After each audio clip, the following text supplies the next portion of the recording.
Oi, gente! Voltei pra gente conversar. Hoje eu quero mostrar pra vocês como é que tá a minha mastectomia, mostrar a cicatriz, falar como é que eu tô me sentindo, como é que tá evoluindo, até pra quem precisar ir, que vai passar por isso. Mas antes eu preciso tocar num assunto que eu tava aqui pensando se eu deveria falar ou não, e me olhando no espelho, e enfim. É, Vai ser bem difícil falar porque eu não falei desse assunto com ninguém. Não é que eu não falei aqui nas redes sociais, para as pessoas que me seguem, eu não falei desse assunto para ninguém. Inclusive hoje eu vou ficar sabendo se meu marido me segue, porque se ele comentar comigo é que ele assistiu, se ele não comentar é que ele não me segue. Brincadeiras à parte, eu tô tentando descontrair porque para mim é meio pesado falar disso. Quem me conhece e me segue há mais tempo, sabe que a perda do cabelo foi muito tranquila pra mim. Ela foi mais sossegada, sem menosprezar a dor de ninguém. Eu sei que tem mulheres que sofrem muito nesse momento, mas pra mim ela foi muito tranquila. Não mexeu com a minha autoestima, não mexeu com me sentir feminina. Eu aprendi a me maquiar, aprendi a cuidar mais de mim, a valorizar mais a minha autoestima no processo do câncer, porque eu era completamente ogra, isso é inegável. Mas aconteceu uma coisa e eu queria dividir com vocês. Quando eu perdi a sobrancelha e os cílios, aí me abalou muito, mexeu muito com a minha autoestima, porque hoje ainda eu tô mais coradinha, mas eu tava bem pálida, então não tinha cor em mim, sabe? Eu era uma coisa apagada, completamente careca já. E eu tive muitas intercorrências no meu tratamento. E aí eu quero chegar na semana da minha cirurgia. Faltava uma semana para eu para ser minha cirurgia. Minha cirurgia foi dia 21 de maio. Meu aniversário é dia 17 de maio. E eu tinha criado na minha mente que eu ia fazer um ensaio oncológico, né? Como paciente oncológico, um ensaio fotográfico. Mas nessa semana que antecedeu a minha cirurgia, eu tava muito mal. Eu tava com uma anemia muito forte. Eu me sentia muito fraca, eu tinha muitas dores, porque eu tive extravasamento do tumor. Mas ainda assim eu decidi fazer essas fotos em casa mesmo. Eu fiz umas fotos com a minha família, com os meus filhos, umas fotos sozinha, mesmo assim, mesmo me sentindo mal no meu quarto. E eu senti que eu precisava registrar aquele momento, precisava registrar o meu aniversário de 35 anos, que eu tinha desejado uma festinha, uma comemoração, mas desse jeito, porque eu tinha certeza que lá na frente ia me fazer bem olhar essas fotos. E aí tô eu, uma semana antes da minha cirurgia, preocupadíssima com a minha cirurgia, morrendo de medo, toda cirurgia perigosa, mas eu sabia que no meu caso havia risco muito alto de ter uma hemorragia, de a situação se agravar durante a minha cirurgia, enfim, eu tava apavorada. E aí no dia 17 de maio, quando eu postei essas fotos no meu aniversário, o meu marido também postou. Ele postou essa foto no Facebook e no WhatsApp, no status do WhatsApp. Sabe aquela coisa de casal, que tá os dois na cama mexendo no celular e um acaba dando aquela espichadinha no olho, no celular do outro? Eu caí na besteira de fazer isso. E bem na hora em que um amigo dele, conversando com ele pelo WhatsApp, falou pra ele que quando viu a minha foto teve nojo, teve vontade de vomitar. Realmente, meu extravasamento ficou bem feio. Eu não vou mentir, não era uma coisa bonita de se olhar, mas eu achei muito forte. Foi muito difícil pra mim saber que alguém naquele momento olhou pra minha foto e sentiu nojo, que alguém olhou pra mim e teve vontade de vomitar. E na hora eu me segurei, como eu disse aqui, ninguém sabe. Eu não contei pro meu marido, eu não dividi isso com nenhuma amiga, eu não contei pra ninguém. É a primeira vez aqui que eu tô falando pra um monte de gente, mas tô falando com o celular que eu conto sobre isso. E Durante o tratamento eu aprendi a me blindar de muitas coisas. Como eu já falei aqui nos vídeos, comentários de pessoas sem noção, sem informação, comentários, sabe, que não me acrescentavam. Eles falavam pra mim sempre muito mais sobre a pessoa do que sobre a minha situação e sobre o que eu tava vivendo. Mas esse, de ouvir alguém dizer que olhou pra mim e sentiu vontade de vomitar, eu não consegui me desviar dessa flecha. Ela atingiu profundamente no meu coração. E no dia 20 eu fui internada um dia antes para tomar transfusão de sangue. Eu fui internada um dia antes e ali eu só conseguia lembrar disso. Eu me olhava no espelho no hospital e eu só lembrava disso, desse rapaz que dizia que quando olhou para minha foto sentiu nojo. E ele falou isso pro meu marido. Então eu fiquei pensando, o que o meu marido achou de saber que alguém olhou para a esposa dele e achou que sentiu vontade de vomitar. E superei, passou. E aí meu marido foi incrível durante a cirurgia, depois da cirurgia, enfim, eu percebi que aquilo não tinha me afetado muito mais do que tinha afetado ele. Por isso eu decidi não dividir isso com ele. E aí, por que eu tô falando de tudo isso justamente agora? Porque, bom, pra quem não me segue e não sabe, eu fiz todo o tratamento. Quando chegou na última quimioterapia, eu não tinha condições físicas de fazer. Então, parou na sétima quimioterapia. Eu fiz a cirurgia. Depois que eu fiz a cirurgia, com quase um mês de cirurgia, eu fiz a 8ª quimioterapia, dia 17 de junho. Então, hoje eu tô careca de novo. Aquele cabelo que tinha crescido, caiu. E é nesse ponto que eu queria chegar. Eu não sofri lá no início, quando eu tava com o cabelo comprido, ruivo e caiu. Mas quando meu cabelo tava com meio centímetro e agora ele caiu, gente, eu sofri tanto. Eu tô tão triste que o meu cabelo caiu. E aí eu comecei a pensar, por quê? Porque eu já tava acostumada com a careca. Hoje eu tô de turbante, mas a maioria dos meus vídeos eu estou sem nada na cabeça, ou só com uma fitinha. Eu nunca tive problemas em estar sem cabelo. Por que dessa tristeza? E aí, quando eu fui avaliar a raiz dessa tristeza, eu percebi o que ficar careca nesse momento significava pra mim. Lá no início, quando eu perdi o cabelo, era o início da trajetória pra minha cura. Só que como inverter um pouquinho, deu toda essa confusão no meu cronograma, na minha cabeça eu vislumbrei que quando eu chegasse na cirurgia, acabou. A quimioterapia, pelo menos, né? E aí eu ia pra radioterapia, que era mais tranquila, e a vida ia começando a voltar aos eixos. E quando eu operei, realmente foi isso que aconteceu.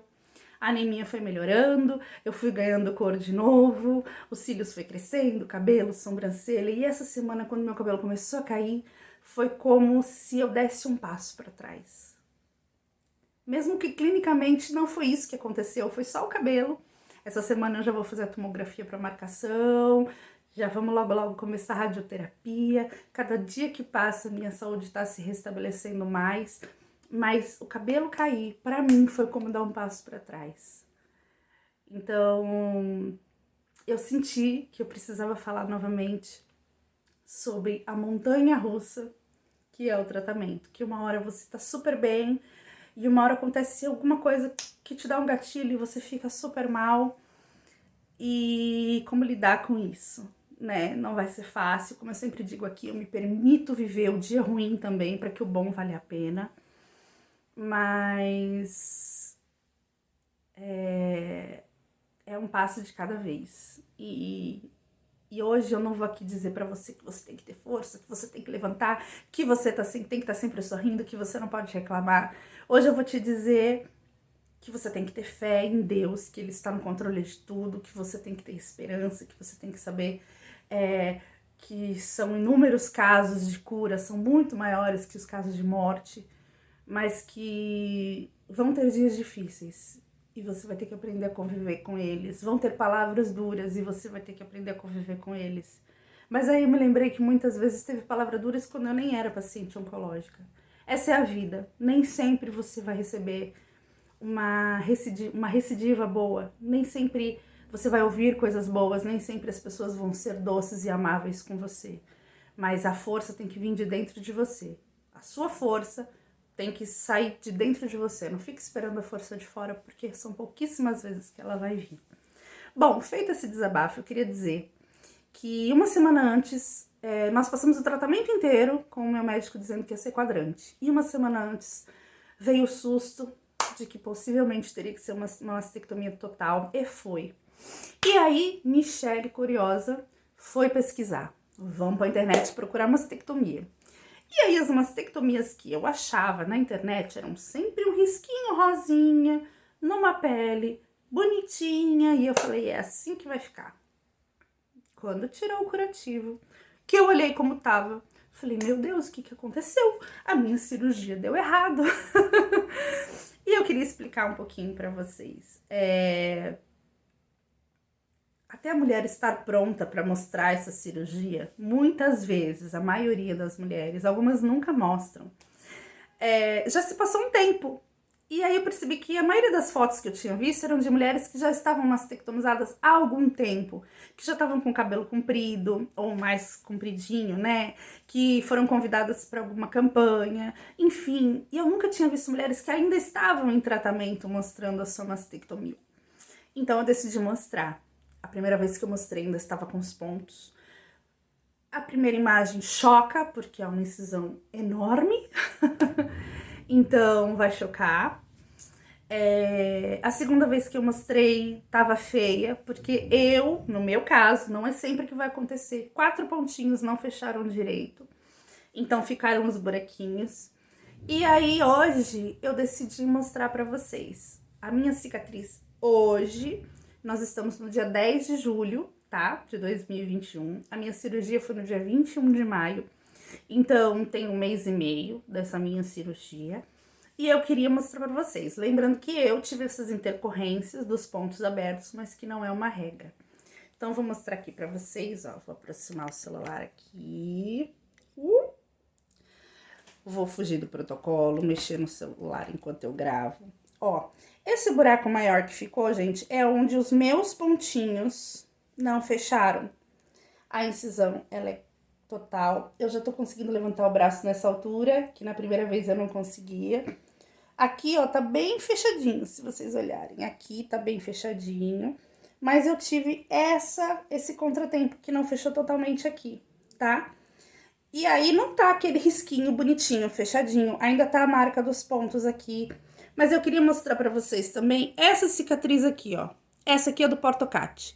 Vocês estão vendo que tem uns pontinhos aqui, ó, mas que já estão quase sumindo, só tem um risquinho rosa? É que essa cirurgia do portocate foi em março, já tem alguns meses.